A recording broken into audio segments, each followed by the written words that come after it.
CanMar Morning Talk Show, a fresh take on what's happening in the global cannabis and psychedelic space. Your power shot of cannabis and psychedelics knowledge, featuring the industry's hottest experts, thought leaders, trendsetters, influencers, and celebrities.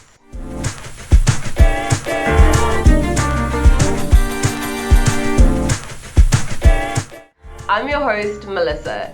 Join me and our esteemed guest as we reflect on the current and future climate of the global cannabis and psychedelics industry. Today's guests are Jared Rushton and Mitch McKenzie, the brains behind Mycosphere Labs, an emerging leader in non-addictive treatments focused on improving emotional stability and providing cutting-edge solutions to allow people to experience a revolution in how we approach mental health through biopharmaceutical research and plant-based medicine. Stay tuned to hear Jared and Mitch talk all about the exciting new age of psychedelics research, the galvanizing projects Mycosphere Labs is currently working on, and the future of the industry from a global perspective. Jared, Mitch, welcome to the CanMar Morning Talk Show. Thank you so much for being here today. How are you both today? I'm doing great. It's been a good start to the week so far. We got a whole bunch of balls up in the air right now, so we're getting everything figured out. I'm also fantastic. Lots of projects on the go, so I've been keeping busy. Busy. So Jared, Mitch, I always like to kick things off on the talk show by asking my guests a little bit about their journeys getting into the industry. So if you would both be so kind as to share your backstories, how you got into this space, and what your journey was to get you to where you are now. Mitch, you can start that one. Sure, yeah, mine's a bit easier actually. I made a shift. I used to be a chef, and then I made a shift into something that wasn't so much person-to-person related, as I got a bit tired of that kind of sector of things. So I got into cannabis farming at it for a couple of years. I really wanted to work for myself, and I just kind of felt like psilocybin was the next thing. It was starting to gain some traction, and I didn't know anything about it, but thankfully we had the internet and Google, so I started Googling, and yeah, so I've just been entirely focused on that for the last 2 years. I just find mushrooms extremely fascinating and extremely productive for mental health. Yeah, for me, I've worked in finance for years. So initially did a lot of kind of mining and that sort of thing, because again, I'm based in Vancouver, Canada. And then being one of the younger guys in the office I was working at, when the whole kind of cannabis craze came on, it sort of naturally kind of fell to me. So I helped out on some kind of cannabis financings, was pretty involved in a lot of that. And I watched a lot of success kind of fly around, and it was interesting because initially the whole finance community was all anti-drugs and kind of weird about things, but it strangely was one of the more honest kind of endeavors that most capital firms actually embarked on, and I kind of enjoyed that. It was cool to be involved in something that was an actual business. It was really happening, and you could look people in the eye when you were talking about it. So it felt like a natural kind of progression as psilocybin started to take off. There's a lot of overlap with the same lawyers, same circles of people, same everything. So I sort of naturally transitioned into it, and it's been working out really well. Wonderful. Thanks for sharing your stories, guys. And I'd also love to hear a little bit more about how the two of you met and joined together to form Mycosphere Labs. Can you share a little bit about how you met and how this whole project was conceived? Yeah, we actually we met through a friend of ours, just a mutual friend, who realized that we were starting to make our way into the same field, the same business, and we should meet. And actually, at the time we met, we each had other partners, and not really any idea of what we were actually trying to accomplish, because we were just getting our feet wet. What did this market look like? What was it hoping for? And so we just started picking up little side projects together, just to dip a toe in, and I feel like it started to go really well. Yeah, we seem to play off pretty well with one another. So yeah, it was kind of funny when we first started kind of connecting, because like I said, we both had previous business partners, so this is kind of version 2.0 for us. And it was kind of odd because we started sort of chatting about it. It's like, okay, are we gonna both pour a whole bunch of time and money into a business with this guy we don't really know? It was kind of a funny little. So it took us a minute to sort of ease into it, and lots of just like going out for drinks and just hanging out and having a bite because we had to get to know each other as well. But we had enough overlapping social circles that there was enough of a mark that we were at least straightforward people. So it's worked out surprisingly well. So. Yeah, clearly it was meant to be, right? Yeah. It's almost like you were courting each other there for a little while. Yeah, exactly. Yeah, that's what it was. Yeah. Yeah, business partnerships are just like dating. Yeah, very, very much so. Yeah, and this has gone well. Somebody needs to create an app for that. Yeah, right. Tinder business, I don't know. But let's dive into the ins and outs of Mycosphere Labs and what you guys are actually doing there. Can you share a little bit more about what it is that you guys are actually doing, what both of your roles are, and what are some of the projects or things that are happening at the moment for you guys at the company? Well, I'll start with me. I am the CEO, which means I surround myself with people smarter than me and just sort of hope it all works out. In terms of our main projects, we're doing a couple different things. Our main kind of claim to fame is we are very good at extraction. So we have been isolating psilocybin out, in theory, and we've been working on a couple different formulations and sort of applications for that. The reason why we kind of decided to go down that route, again, circling back to cannabis, a lot of it sort of ends up there because never mind, mushrooms have been around for longer than the last 3 years. Things are moving in a very, very slow fashion because you have to deal with governments and you have to deal with regulatory bodies, et cetera, et cetera. So extraction is a good way to get around kind of some of the data problems with using random mushroom samples and some of those kind of applications. So we figured, hey, let's give that a shot. Let's start kind of pursuing that. And we seem to be on to some pretty interesting science. So we just need to figure out exactly where we can and can't apply that, in the coming markets and what's going to be happening. And right now we are in the process of looking into clinics because the province of Alberta in Canada recently just legalized. The legislation's still a bit muddy on what that means exactly, but it's a pretty exciting time to be involved, and we are trying to be on the forefront of that. That's incredible. Yeah, and I think that it is an exciting space to be in. But as you mentioned, the waters are still fairly muddy in terms of legislation and regulation and what that's going to look like in the future. So it's an exciting time to be a part of that. Mitch, anything that you would like to add there and tell us a little bit about your role and what you're up to? Yeah, sure thing. So I'm the other side of that. He's all business, legislation, and paperwork. And I actually produced the extract. So I guess for the science side of it. I guess I haven't really landed on much of a title, but I've been tiptoeing around VP of products and protocols because I just think it sounds pretty sexy.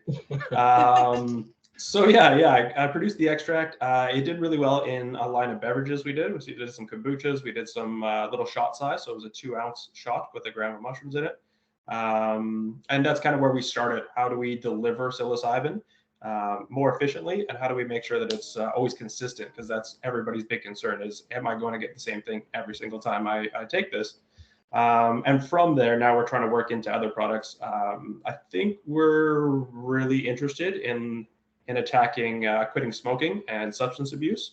So we're looking at ways to microdose essentially, because you want to microdose on a frequent basis. So it could be a patch. We're looking into various little products that just make it a little bit easier for people to access that on a daily basis. Amazing. And, speaking to that point, Mitch, that you're bringing up psilocybin and psychedelics being kind of a treatment for these things, these traditional medicines, bringing these new perspectives to treat things like emotional distress, anxiety, PTSD, substance abuse, insomnia, through this kind of research and the consistency, because of course that's not something that people can rely on in the black market, right? So can you guys maybe elaborate a little bit on how these traditional medicines can work towards kind of bringing a better quality of life in terms of these different these kind of different problems that people might be having? Yeah, Jared, if I may. Yeah. So the cool thing about psilocybin is when you look at the molecular structure of it, the chemical chain, once it goes through our system, it breaks off a phosphorus group, and then it's almost identical to serotonin. So that's what's actually happening. Once it's absorbed into the bloodstream, it goes to the brain, it's absorbed by the serotonin receptors because it's so close in structure. And then that's where you get things like dopamine boost. Of course, those are the areas that are going to see a lot of trauma response. So that's why we're talking about PTSD. It's really helpful as well. So it'll lift your mood, it'll calm things down, it gives you a very unique perspective. And then of course, as that serotonin is absorbing those chemical chains, now you're kind of replacing the need for a cigarette, for example, and you're getting your dopamine in another way, except this is organic, natural, and non-addictive. So it's a really, really nice option. Yeah, and one of the, it's an interesting space to be operating in because we all, we all anecdotally have some people we know or some stories or have seen it or experienced it. But the data behind it and the science on it gets a bit fuzzy because there's so many different strains. Everybody's body chemistry is very different. There's a lot of things that need to be sort of examined and looked into in a more sort of formal setting, so it can be rolled out on a larger scale. And that's just the reality with red tape and how governments work. And if you really want to do this, you kind of have to play the game their way. And that's great. Sure, we'll do that and we'll figure it out. So, again, dialing it back to the extraction thing, one of the things we're excited about in that space is, if you take a random 1 gram mushroom A and 1 gram of mushroom B, the actual molecule components that they have are going to be vary wildly, just because that's how plants and fungus and different things grow. And it's the exact same with cannabis. So it's sort of interesting to be able to dial it back, and then you can get a more measurable thing, which helps you clean up the data. And then we can go to health agencies with a nice bow around a package and say, this is exact, this is working, this is doing a thing. And then, once you have that to kind of stand behind, you've got some serious potential to move forward. Absolutely, and I think that's a great segue to my next question, which is, just talking about the current climate of this kind of research and these clinical trials in Canada. What does the current climate look like, and what would you say have been some of the biggest developments in this kind of psychedelic research over the past few years? I mean, you surely have your finger on the pulse of this kind of thing with the work that you're doing. So if you could shed some light on that, that would be incredible. Yeah, well, it's definitely a really exciting time. I think one of the great things that the cannabis legalization did in Canada was it was this big scary thing for a lot of kind of old-fashioned people. It was this big, this big process. You had all these laws you had to rewrite. There was a lot of lobbying and financial people and advocacy groups. And the reality is, there's still some people in prison for having a plant on them that was less dangerous than a bag of Doritos. So there's a lot of like legacy issues that come with that. And it was a big process and it took years and nothing happened. Nobody died. It was fine. Everyone made a bunch of money, got rid of a bunch of crime. Everybody's just enjoying it easier now. So I think it helped pave the way a lot for psilocybin, because we literally just need to rinse and repeat. And one of the easier things with psilocybin is there's less laws directly saying you can't have it. Like there was a lot of legislation around cannabis previously. Psilocybin is kind of just a big legal gray area that, even some of the best lawyers are still navigating and figuring out, which actually makes it easier because then we can kind of, we have a little more input on how it's going to be rolled out. We're not fighting against so many old laws. And, the general political climate is things are moving forward very quickly, a lot quicker than I think I even originally intended. Like it was amazing to me that one of our more conservative provinces legalized it. Like it's just as of January of this year, doctors can just prescribe it. There's no asterisks, there's no special permits, there's nothing crazy. And just from like a cultural point of view, it's getting very, very normalized. So it's kind of an exciting time to for us to already be a couple years into it. We've already bumped our heads and bruised our knees. So we're in a good spot. Yeah, I think that's very exciting, and what an exciting space to be in, as you said, and I think it's interesting to see how different things are from cannabis to psychedelics now, and we see people seem more accepting of these kind of things. So talking about the future, because of course this is what we want to see happen. So what kind of promise do you see for the future of the psychedelic space globally, in Canada, whatever your thoughts or predictions are? I mean, globally, we're already starting to see other countries roll this out as well. I think one example is Brazil, who is a little bit more on the conservative spectrum of their government structure, and even they're starting to let things slide through at a pretty decent rate. So I honestly don't think it's going to be that big of an issue. And as more and more studies are done, I mean, psychedelics haven't really been looked at medicinally since, geez, I want to say like the 60s or 70s is when they started kind of cutting it off. And now there's just a resurgence of it, and people are seeing massive benefits, shocking benefits. So I think once that science really starts to double down over the next year or two, it'll make it a lot quicker and a lot easier for people to gain access. Yeah, and you know, speaking on a global scale, it's been really interesting because even in the last like 6 to 12 months, we're starting to see a massive shift. Like it was kind of this, you know, it was sort of this ludicrous thing that was discussed, you know, a year ago. And now you've got some, you know, like Mitch said, you got some pretty conservative countries starting to have the conversation around it. You know, our main business partner, Nathan, who takes care of a lot of the lobbying and regulatory expertise, you know, he's been invited to places all over the world. Like he can't get to every country he needs to get to right now to help with cannabis and psychedelic legislation, because there's so much going on. And again, I think a lot of it ties back to the fact that the harm index is so low and the risk is so low that it is difficult to argue against it once you kind of just learn about it. Everybody's got these horror stories they've heard about this person got too high and jumped off a bridge and whatever. And it's like, that's never actually really happened. And like, no one's ever OD'd from psilocybin. Like, it's not like it's not like dirty cocaine or even alcohol or again, like talk about sugar and processed foods. Like, it's not that big of a deal. Everybody just calm down and we can look at the science behind it. And like I said, it gets hard to argue against it. Yeah, it's just stigma at this point. Absolutely, you know, and I think, you know, cannabis and psychedelics have been painted as this boogeyman, but in actual fact, people have been letting the boogeyman into their house for many years in terms of alcohol, processed sugar, as you mentioned. So, and you know, that actually really brings me to my next point, and this is something that Mitch, you also touched on, talking about, you know, where the research kind of stopped with that, the counterculture movement of the 60s and 70s, and then the anti-drug movement of the 80s. It's now starting to kind of recede into our collective past, but there is still a stigma surrounding this. Of course, there's always going to be a stigma surrounding these from certain conservative people. So how should we think about that larger cultural and contextual change as these substances become more prevalent? If it's not just the immediate container of the research and labs and clinics, but the larger cultural container, how do we think about changing the public perception in a way that supports cannabis, psychedelics, and so on? How do we work towards overcoming the stigma, if I can put it that way? Yeah, I mean, that's, I think, going to be time and just research, just seeing people rolling out plans for PTSD treatment and then seeing that actually work.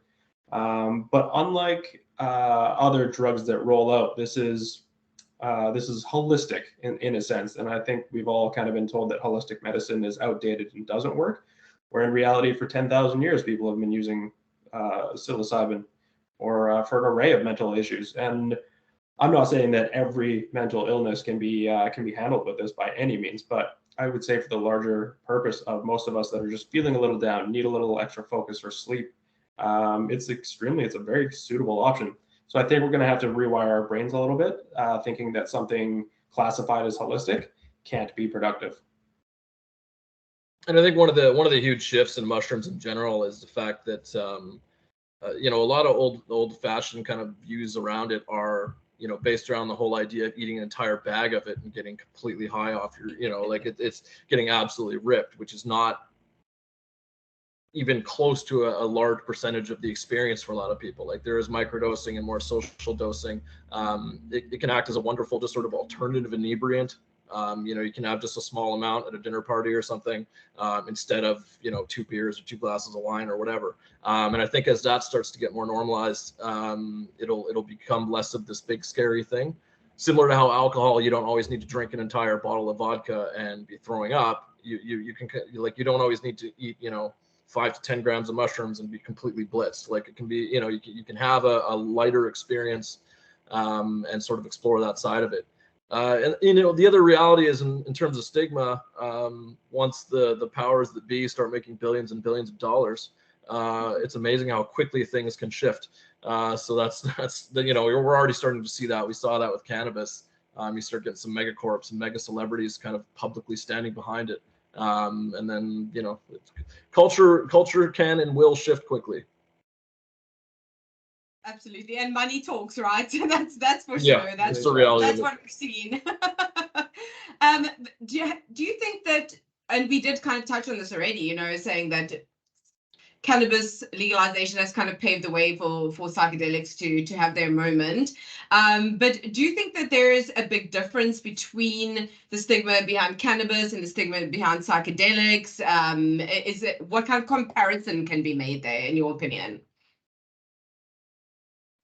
I would say that the two are so dissimilar. I find cannabis is it's a wonder substance for inflammation, and mushrooms is for emotional health. So they're really not in the same category, one being a psychedelic. And as we were talking about a moment ago, it's going to be rewiring people's perception of psychedelics and how it can be applied to your daily life, instead of what we've seen in culture and in movies of you take this thing and you're on the moon for 6 hours and you have an out-of-body experience and you can't grapple with that. So once people understand that you can safely take smaller doses to have a nice little improvement on your day, then we'll start to see that shift. But I think it's going to take some time for enough people to give that a try before we really start to see it in popular culture, on Instagram, on Facebook, people coming out and advocating for this. Yeah, and the other thing that's interesting too is some of the things that, again, anecdotally, we've seen a lot of evidence that psilocybin can help a lot with. The big ones being PTSD, addiction, and depression. Having another way to deal with that is something that I think almost anybody can get behind. Again, it doesn't have the same risk profile as high-end antidepressants or anything like that. Like you can dabble with it a bit. And I think, there has been some people that have seen massive changes with, as little as one treatment with the stuff. So it's once you start to see that it can actually, obviously it's not going to be a be all end all, fix everything, but it's, the reality is, if, whether it's 1% or 5%, if we can make a dent in the awfulness that is that entire side of life, that I think that'll help shift things forward quickly. Absolutely, and I think this is something collectively as a global population we're starting to see more of. Things have been tough over the last couple of years, and people need some kind of help with their mental health, and this could be a great option for people who don't want to become addicted to opioids or whatever the case may be.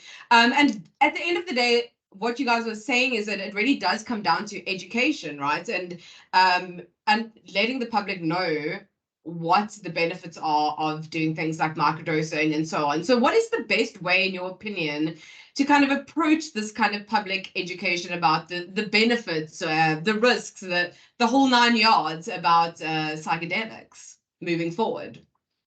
I mean, personally, I always tell people to consult a doctor, and everybody gets really nervous about that because they feel like they're going to out themselves. But there's no adverse effects to speaking to your doctor about what that might look like. I'm not saying go in and ask for a prescription, but I'm feeling this way. I heard mushrooms can do this for me. What are your thoughts on it? What will it help with physiologically? What are the pitfalls physiologically?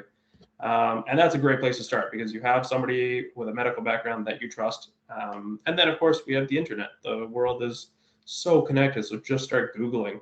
You'll find message boards and blogs and all sorts of rooms that you can get into, and people will give good information. Of course, there are plenty of people out there that are pretending to give good information, but take that to your doctor. Go ask the question to somebody who knows what they're talking about. Yeah, and on that note, Mitch and I are not licensed in anything to really speak intelligently about any of this. So it is important to sort of bring in psychiatrists and doctors and people who have spent their lives kind of studying this stuff. That being said, there's only a handful of doctors that are actively prescribing any of this at this point. So, you know, part of it is still get on the internet, get into the community. You know, there's lots of, especially in psilocybin, there's lots of people that aren't licensed either, but could talk circles around Mitch and I combined, because they've been advocating for this for years. They've been very, very involved in the community. And so they're, you know, and again, I know I speak in an echo chamber because I'm in Vancouver, one of the most liberal cities there is. But there does tend to be a large community for this. And you know, if you're in a place that there is no physical community around you, there's endless stuff online. And like anything else, you just need to take it with a grain of salt and try and, you know, figure out how to read it yourself. I think we are a ways away from any formal education from, you know, government bodies, because they tend to be pretty, you know, a lot of schools still preach abstinence about anything from sex to alcohol to drugs and whatnot, and we all know how well preaching abstinence about anything works. So it's, you know, it's going to be, I think it'll be a long time before there's formal education around it. But, you know, again, we live in the information age. Go get your information. Encourage you to read the hell out of it, do a lot of studies, read a bunch of stuff, and then you're in a better spot. Absolutely. And you know what, I think, sorry, Mitch, just before you jump back in there, I just want to say to Jared's point, you know, that kind of abstinence thing and the whole day after school special, don't have sex, don't do drugs, it's bad. But as my dad always said, everything in moderation, right? Yeah. And so as I was actually going to say, the question I get from most people is, how do I know what my dose is? What am I safely going to take? And the rule of thumb is start small. You can always add. So for anybody that's listening, I'd recommend you start with 50 to 100 milligrams, and then wait 90 minutes and just see what happens. So if you're going to give it a try, just little doses at a time, do it on a day off of work when you have nothing else to do, and drink lots of water. Great advice. And yeah, I think that's very true. And even we can even talk about that on the cannabis side of things. You know, somebody takes an edible and the next thing they're completely put off of it because they had a totally crazy experience. Yeah. So everything in moderation starts slowly. And just bouncing back to kind of the regulatory side of things, what do you guys think is the future for the regulatory kind of bodies of the psychedelic industry? Do you think that there will be significant restrictions that impact the research, or do you think it's going to be kind of open and more willing to kind of do this kind of research and do these clinical trials and so on and so forth? I mean, I think both in an odd way. I think you know, we're still in kind of the wild west of it. We're figuring things out. Regulatory bodies, researchers, corporations, users, advocates, we're all just sort of figuring out where things are. I think like all things, the first side of the argument that delivers, you know, measurable good results that are digestible by the mass populace will sort of win. That tends to be kind of how these things go. I think that, you know, stricter regulation will come down later as it's seen to be necessary. But at this point, it's kind of, you know, from a science and research point of view, you can do a lot and you can tinker with a lot of different things, because we're still in kind of the research and figure it out stage, which is good. And then, you know, I think some countries view it as just remove regulations around a drug that's already flying around and just stop policing it and just tax it, just get over it, which is a wonderful approach, I think, personally. But you know, I think Canada and the US don't tend to be as relaxed as that. So it's gonna take some time. And, you know, from the American point of view, they are still, you know, state by state, they have different legislation and rules around it, which has its own bucket of complications, but that's, you know, there's good people doing good work and moving the needle along. So I guess we'll see where it lands.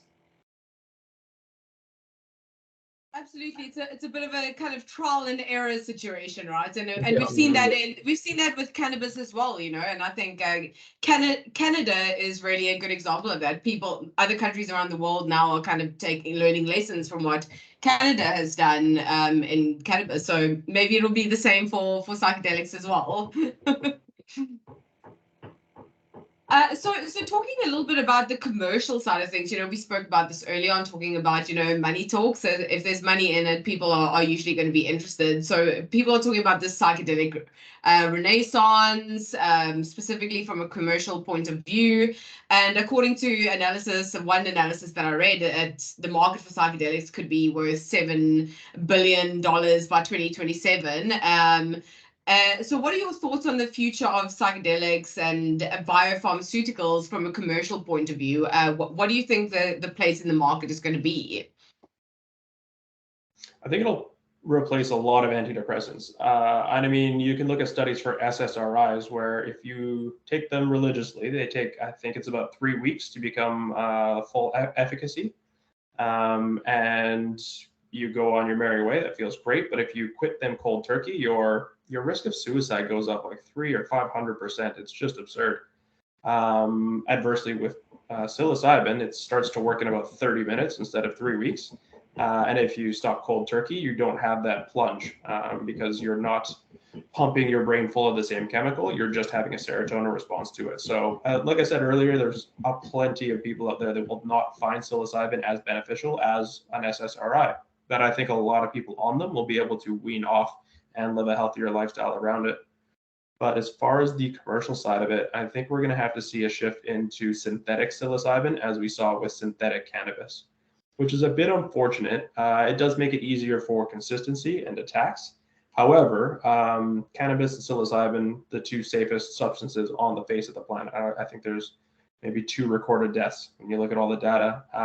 However, synthetic cannabis is 10 times more dangerous for you than psilocybin, as opposed to just standard homegrown cannabis. So unfortunately, we'll have to see that shift so that the government can have a little bit more reach over that. But once that occurs, I think we'll be on a really good path to pharmaceutical applications.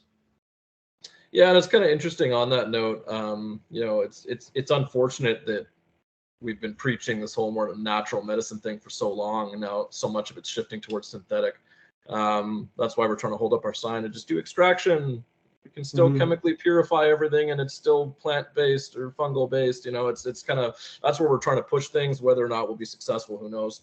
From a commercial point of view, again, up until Alberta legalized, I was the first to say, when I've been talking to investors, talking to potential corporate partners, that up until a few months ago, we had no idea how we were going to make money.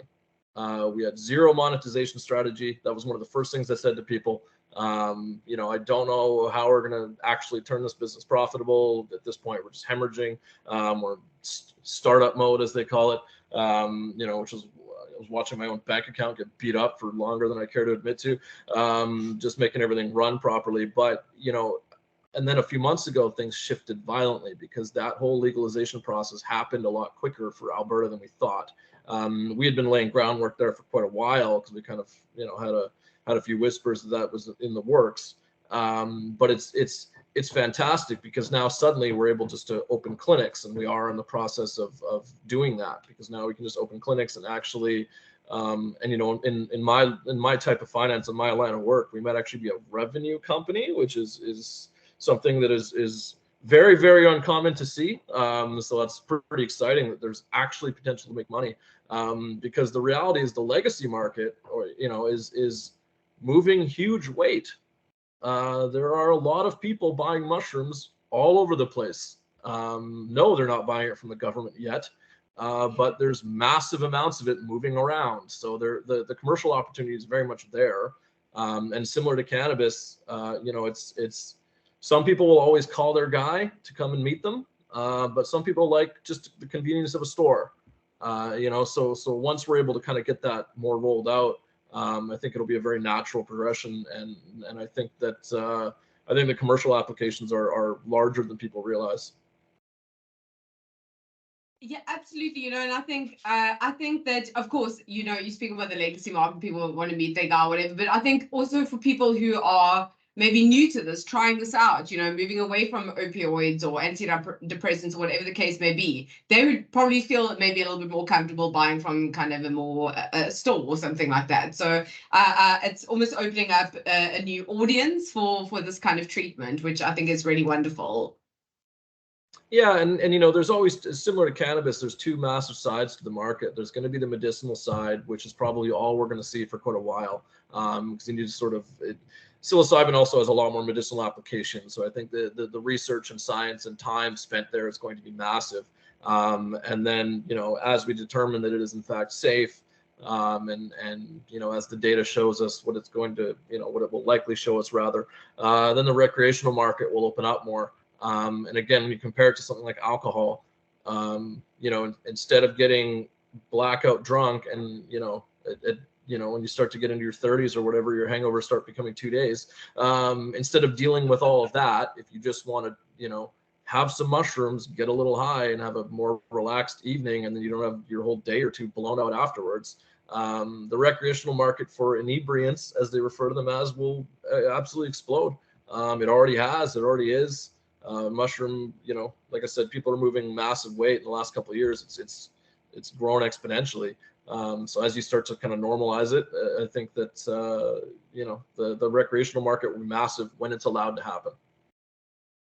And, Jared, to your point, actually, the inebriation market, what's it cost to go buy a gram of mushrooms from a store? $10, $15, as opposed to going out and spending $200 on alcohol. And you'll have a very similar experience, with the exception that you're going to wake up feeling refreshed and rested instead of like a mess for 2 days. Yeah, it's not the toughest sales pitch, so I guess we'll see how it goes.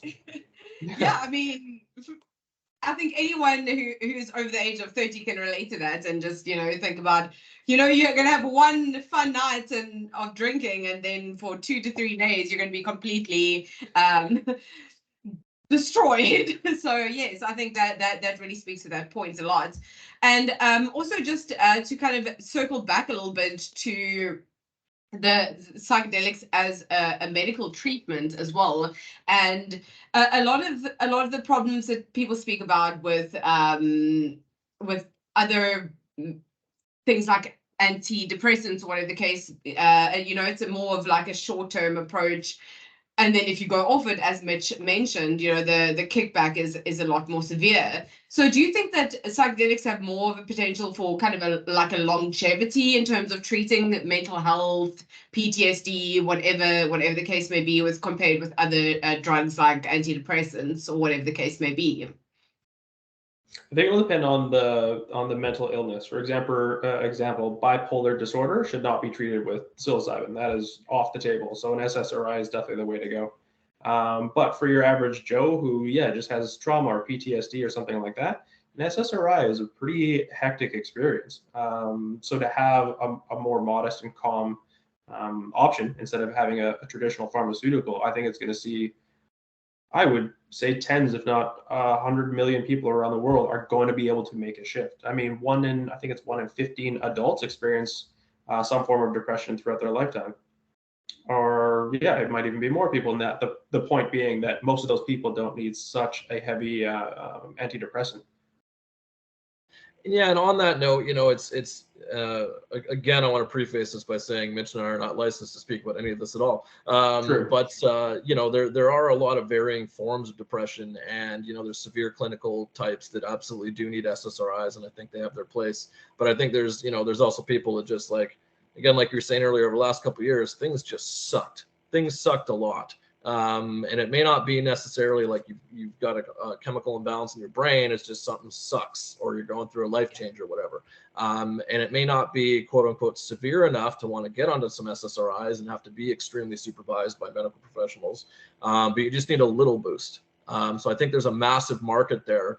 And I mean, people already self-medicate, again, with just, sugar, vices, whatever it is that they like to self-medicate with. I think this is a good option for just like, it's a lighter foray into it. Again, obviously you want mental health professionals to actually supervise these kinds of things, but it doesn't have the same risk profile. Like you're not going to form addictions to it. It's not going to disrupt your brain that much. So it can be, if you kind of have some lighter things going on, you can dabble in it.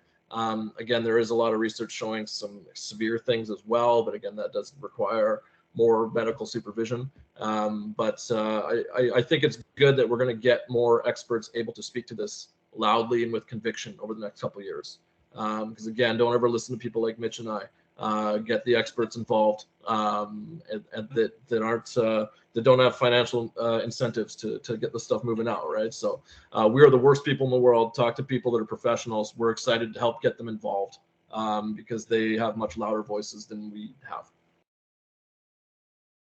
Absolutely, yeah, I completely agree with that. Of course, you know, a lot of what we need, but we need to have these kind of conversations because it facilitates a larger conversation. So, although we might not be licensed to kind of prescribe these things, we can talk anecdotally about it and just pave the way for this kind of more acceptance. And you know, we can't speak about psychedelics without touching on spirituality. You know, I mean, I've read a lot lately about how psychedelics bring together the worlds of science and spirituality. Do you guys have any thoughts on this? Of course, these kind of substances have been used in religious or spiritual ceremonies for, you know, centuries. So what are your thoughts on this kind of side of psychedelics? Favorable, personally. I mean, I'll even speak to the fact that, yeah, I went through a bit of a rough patch myself a couple of years ago, and I found a lot of help with psilocybin. I kind of felt like I was cutting myself off to my community. I was really isolating. And just a social dose of psilocybin really made me feel more interconnectedness. So perhaps not spiritual, but from a community standpoint, people with social anxiety, it can be really helpful as well. And as you were saying, I think we have cave paintings from 9,000 years ago from people using magic mushrooms. I mean, the theory of evolution even allows for the stoned ape theory, if you guys are familiar with that one. But some scientists believe that apes wandering across Africa found some mushrooms, and then all of a sudden we saw a huge cerebral improvement and a lot of growth there. So the applications are endless. And I mean, it's been interconnected in human nature for at least thousands, if not tens of thousands of years. Yes, the spiritual side of it is kind of interesting because, again, it has been happening for so long. It has been happening all over the world for so long that I think, you know, I'm not sure how much government and corporations stepping in is going to change that. I think from a different point of view, the fact that there's so many spiritual ties all over the world only helps move things forward because, you know, there's certain cultures that because they have such spiritual ties to it and ancestral ties, the stigma and the whole moving past it just is a lot faster. You know, like in you know, I've recently just learned this myself, but you know, apparently the United Arab Emirates has large, massive ancestral ties to the use of psilocybin going back many, many years. So it's a lot, you know, it's culturally much more accepted there. So we're talking to some groups over there about possibly helping us out. So I think that helps pave the way in a lot of ways because it's sort of, again, it's pulling it away from this whole like you take mushrooms to get messed up, and you know it's pulling it away from that and being like, no, there's it can do that, but there's a lot of other aspects to it. So let's talk about those as well. I think it's also important to keep in mind that, I mean, mushroom use has been around for thousands of years, but legislation against them or unlawful use of them, that's really only been around for 50 or 60. That's new. Mushrooms hadn't really made an appearance in North America until the late 1920s, I think, was the first time it appeared in a paper. And we had 30 or 40 years of people just kind of enjoying and doing as they please until government legislation cut us off from using it. So it's ingrained in us because we're all south of the age of 60 or 70. We don't remember a time when this wasn't the case, but it really wasn't that long ago that this was a perfectly acceptable substance of use legally. So that'll come back, I think. Absolutely, and to Jared's point, you know, it's layered. It's not just one, okay, eat a bag of shrooms and get wasted. It's a very layered thing. You could use it to treat your stress, your anxiety. You can use it to have a spiritual experience. It could be a holistic thing. So I think it's very layered, and people will start to understand that, I think, as this progresses. And of course, I would be remiss to ignore the fact that Australia just made their big announcement about legalizing psilocybin and MDMA. So what are your thoughts on this? A country like Australia, it almost seems kind of random. They're kind of the last people I would have expected to have made this announcement. So what are your guys' thoughts on this? And do you think that this also facilitates a global kind of acceptance or snowball effect in terms of legalization globally? I didn't find Australia that shocking after Alberta legalized, to be honest with you. I come from Alberta. It's a very conservative environment. So once that happened, I kind of felt like, yeah, the cards are now on the table for, as Jared was saying earlier, like the not only the mental health benefits to it, but the implications for tax money on this are just enormous. There isn't a government body on the face of the earth that doesn't want to improve their spending budget.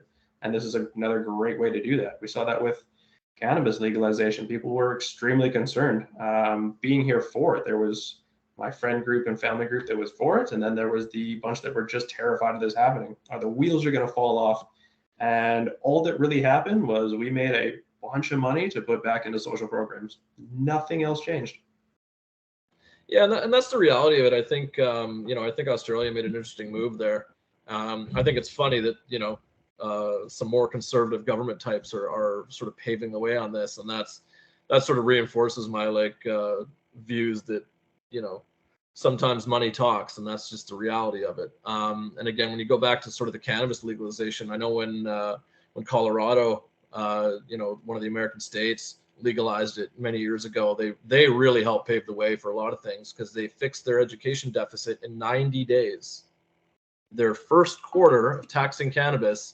And again, that was before anything had properly rolled out. That was just like they just did it and fixed their education deficit immediately.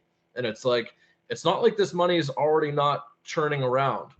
So, if you can just formalize the industry a little bit, make a bucket of money, and get rid of all the crime aspects of it and just let people enjoy what they want to enjoy. Because again, like Mitch was saying, it's only been illegal for the last 15 seconds when you're talking about humanity's sort of spectrum. Yeah. So we can undo it just as quickly and then we can just move on.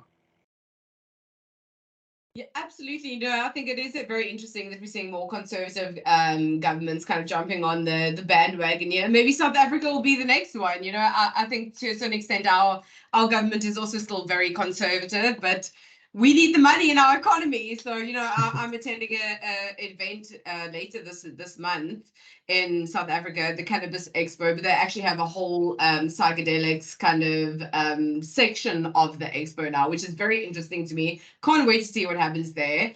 Do you think we'll start to see more of these kind of events popping up that are specifically dedicated to psychedelics? I know I just spoke to the lovely ladies from Sisters in Psychedelics. I know they're also up there in Vancouver, amazing bunch of women doing great things there. Do you think these kind of events will start to grow as well as we see the industry expand?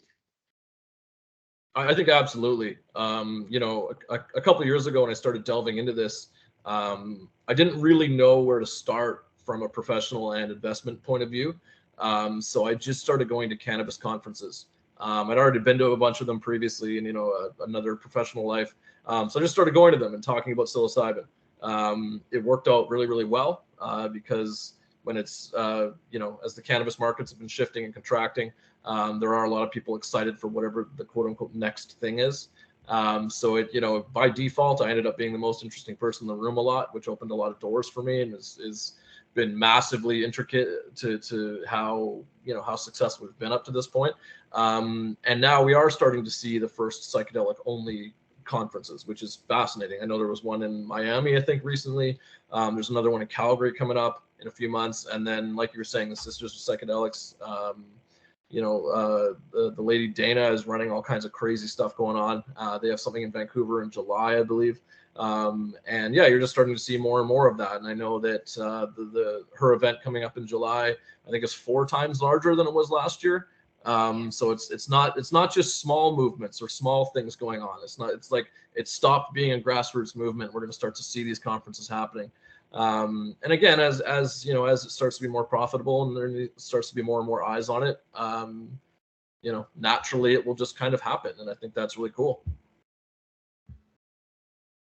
For sure. And I think these type of events are also where that kind of education happens, because it's not necessarily just business people who attend these events. Often they have kind of a more social component, where people, members of the public, can come and really learn about these things and what's happening in the industry. And I think that really helps to move things forward, just in my opinion, anyway.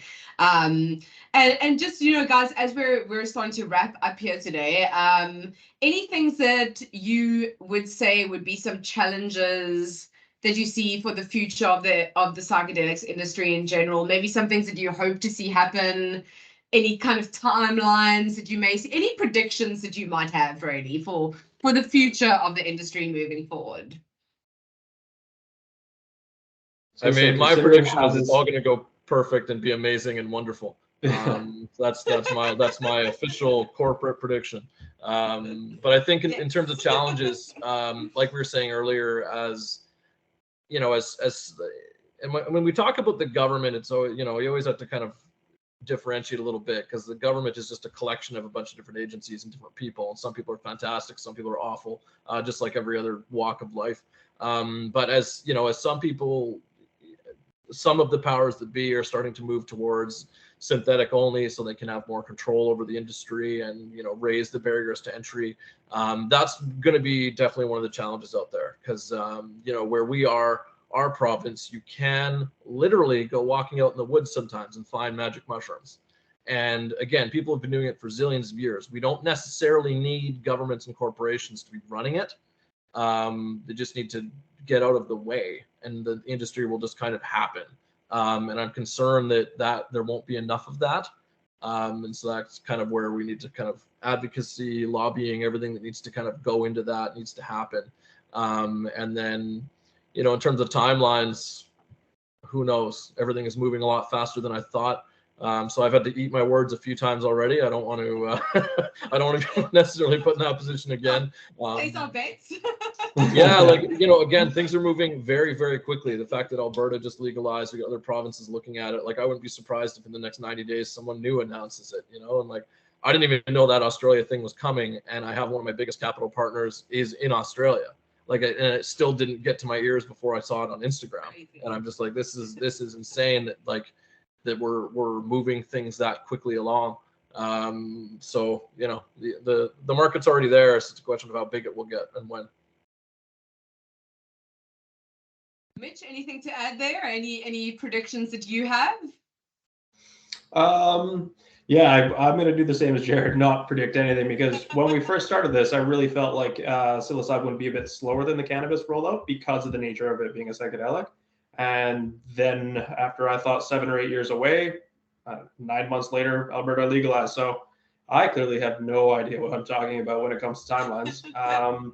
The one thing I hope doesn't occur so for example, I understand the RCMP, which is our National Police Service here.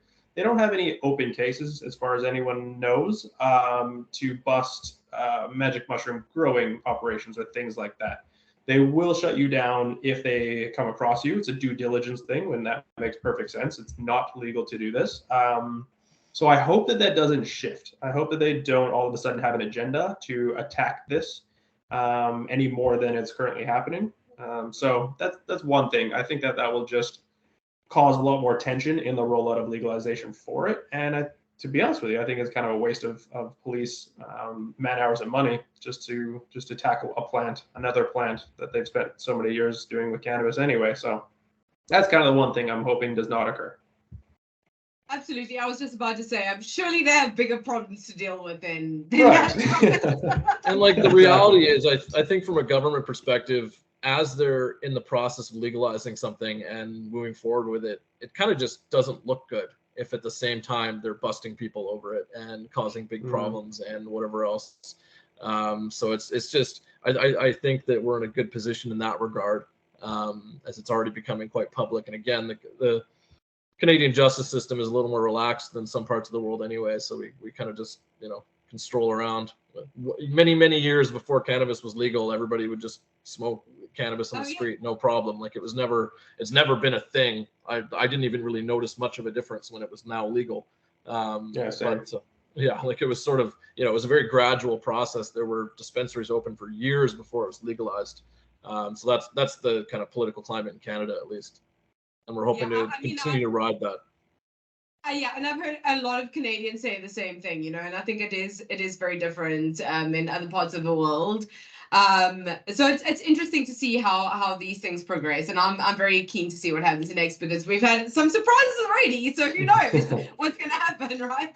And just talking a little bit more about the future, specifically to Mycosphere Labs. What do you guys see or hope for the future of your company? Do you have anything exciting in the works? Is there anything you'd like to share with us about the future of Mycosphere Labs? Well, the biggest thing we're working on right now is rolling out some clinics in Alberta, because, like I said, up until a few months ago, a lot of this was conceptual talk. We were like, we don't really know. We've got some cool technology, we've got some cool ideas, we've got some cool connections, but we are going to be a psilocybin something company. That was like what, the process we were in, because we were kind of getting ready to just be whatever we were allowed to be. That's sort of the approach we were taking. But the reality is now we can actually roll it out and become a real business. And like I said, we can stop hemorrhaging money, which has been mostly mine up to this point. So that's an exciting thing for me. But it's going to be a good step. We're right in the middle of a financing right now, to kind of get things more formalized and be able to roll out properly. And then we'll look into all the proper red tape stuff as it comes up, and we hope to be able to navigate all that. And we're excited just to be kind of on the forefront of this. Mitch, how about on your side? Anything you're excited about? Yeah, and I don't want to give off like I'm really figuring things out. It's a big secret, but yeah, we do have two products in particular that I'm pretty excited about. I'd rather not share them because as Jared said, I'm not the smartest guy on the planet, and somebody will figure this out faster than I if I say anything about it. So yeah, I'm hoping over the next 2 or 3 months we have two completely unique and never before seen delivery systems that are already kind of entrenched in people's lives. So that's the hope. Yeah, we've got on the chemistry side of things, we've had another gentleman join us recently, Corey, who has catapulted us forward. And we're figuring some stuff out that I haven't seen anywhere else at any conferences anywhere. I've looked on both sides of the law. I think we have some cutting edge stuff that's coming out. Again, we're not ready to talk about it yet. But from a molecule isolation point of view, we're in a spot that I think we might be able to really make something special here. Mm-hmm. That's amazing. I love the air of mystery, and you heard it here first, folks. Something exciting is brewing over here. Watch this space. So guys, any final thoughts or anything else you would like to add before we kind of wrap things up here today? I just want to extend our thanks to yourself and CanMar. I think it's very cool what your team is doing. It's cool to be talking to a bunch of different people across these industries, which in a lot of other areas of life, like including myself, when I'm traveling, I still carry my old mining business cards when I'm going through customs in different countries because I cannot say what I do for a living. So it's nice to be able to sort of openly talk about things and kind of navigate some around some of these muddy conversations that we have to be so cryptic about in a lot of different areas. So I just want to sort of extend our thanks to you. I think it's very, very cool what you all are doing. And I just, yeah. Oh, I'm yeah, so sorry. Continue, sorry about that. I was gonna say I had the same. I was actually a little surprised to find that we were being reached from South Africa because I was familiar with the conservative side of that government, but.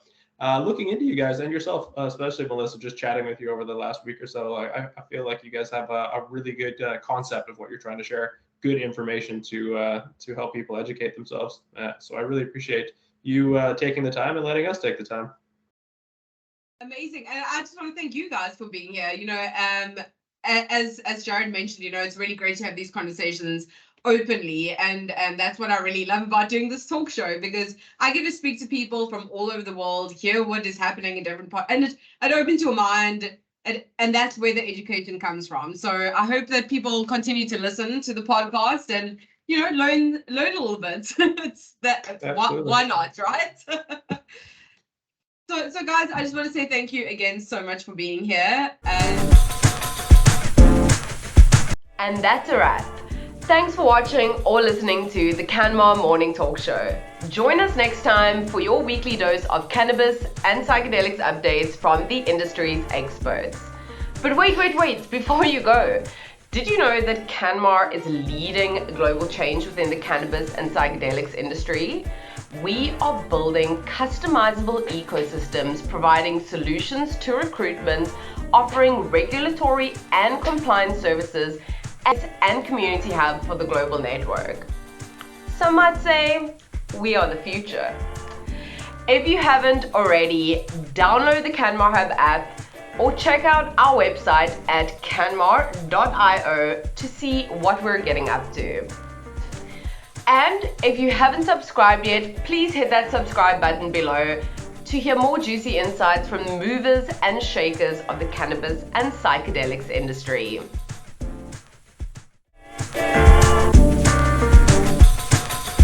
Until next time, stay dope.